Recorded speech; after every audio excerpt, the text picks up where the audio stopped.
I improve my body confidence? Oh, that's really hard for me to answer because I spent up until 18 really hating my body. So I would say the best way to improve your body confidence is to look on, let's say, Instagram, unfollow all of those people who have bodies that look unattainable, because they probably are, and follow people like the Anti-Diet Revolution, people who post pictures of actual bodies. If you look around you and you imagine everyone naked,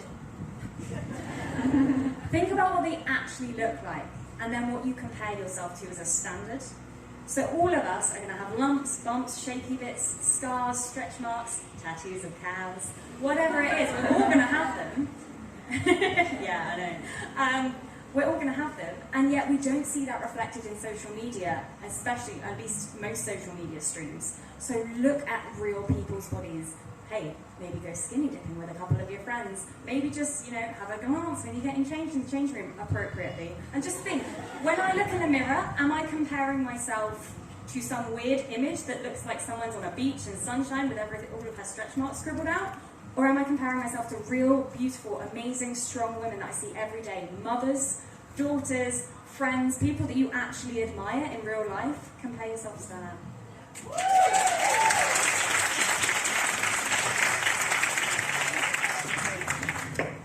I'm going to add to that and say, if you really want to feel confident about yourself, ask a child. Ask a child what they think. A child will always see you for what you really are. My son, all the time, I'm like, oh God, and I'm so super sensitive what I say about him. But sometimes if I've had a bowl of pasta, I do look 9 months pregnant, and I just let that go now, because he's like, Mum, your tummy's amazing. Look how wobbly it is. Reggie, thanks. And he has the best time grabbing it and rolling it, and I'm like, do you know what? That's making memories. And it's comfortable to lie on, but we should all celebrate our individuality and our own personal differences, and think about somebody that you love and that you truly care about. Like, take a person now. Think of somebody that means something to you in your life, who has had a significant... They've been there for you in a particular pinnacle part of your life, and they've been a significant part of your life. Guaranteed right now you're thinking about someone who has done something and who has made you feel whole and connected and loved. And you're not sitting there going, man, she had lovely elbows. So for me, it's about when you learn to love yourself, and if you really can't stand, and this is a practice that I do and I've learned to do, like postnatally I had a lot of issues. I had split abdominals, which is unfortunate if you're a Pilates teacher. C-section, I've hurt my back, I've had lots and lots of injuries over the years, which I've used Pilates and yoga and whatever to help me overcome. But there comes a point where the mechanics and the body, you can only get you so far. You have to do the work inside.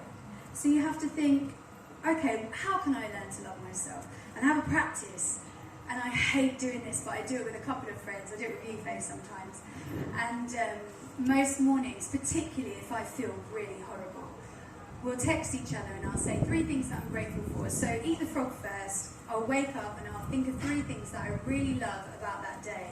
And then we have this arduous task of asking ourselves or being accountable and saying 3 things that we love about ourselves. Man, it's hard.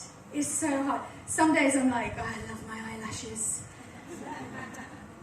My eyelashes again. But you have to learn, and you have to learn to love the things that you don't love. So for a long time, I really didn't like my masculine arms, but I was able to lift my child. I was injured and able to lift my child, and I love throwing him around. And one of the favourite things, just, in general, around the supermarket, he loves to play fight with me, and he loves it when I throw him up in the air. And I can only do that because I have strong arms. So you have to think of the thing that you hate the most about your body in that particular time and find a way to love it.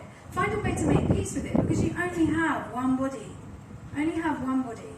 And it's only going to get older, and it's only going to get wrinklier, and you'll look back in 10, 20, 30 years and you'll go, what was I complaining about?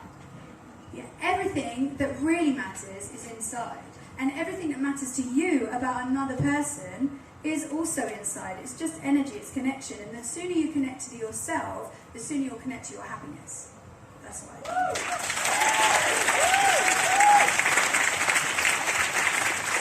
Hands up who's actually going to go home and say things they love about themselves. 3 things. 3 things. Okay. Wow. Hands up who knows when they think, what area of my body I don't like. Hands up who knows what area that is. Okay. So, if appropriate, I want you to put your hand near or around that area. And, yeah, okay, everyone's like, I can't. Okay, we'll do it then. But another practice that I was taught when I was really struggling with body image was to look in the mirror and to look at that area that I didn't like. For me, it was my massive shoulders. I mean, it's still an issue. I still get comments on it like, wow, your shoulders are so big. And I'm like, I know you mean it as a compliment. Thank you. But for whatever it is for you, and just look at it, and I hate it, and it sounds so cliche, but they do. They told me, and I did it, and it made me feel better. Just say, I love you.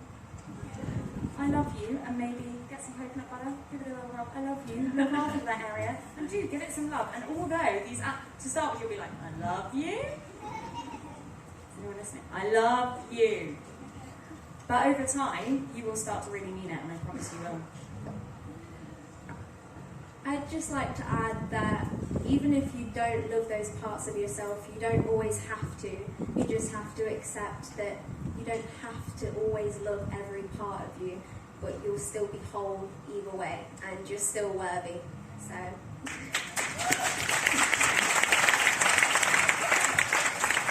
So before we go out to the audience and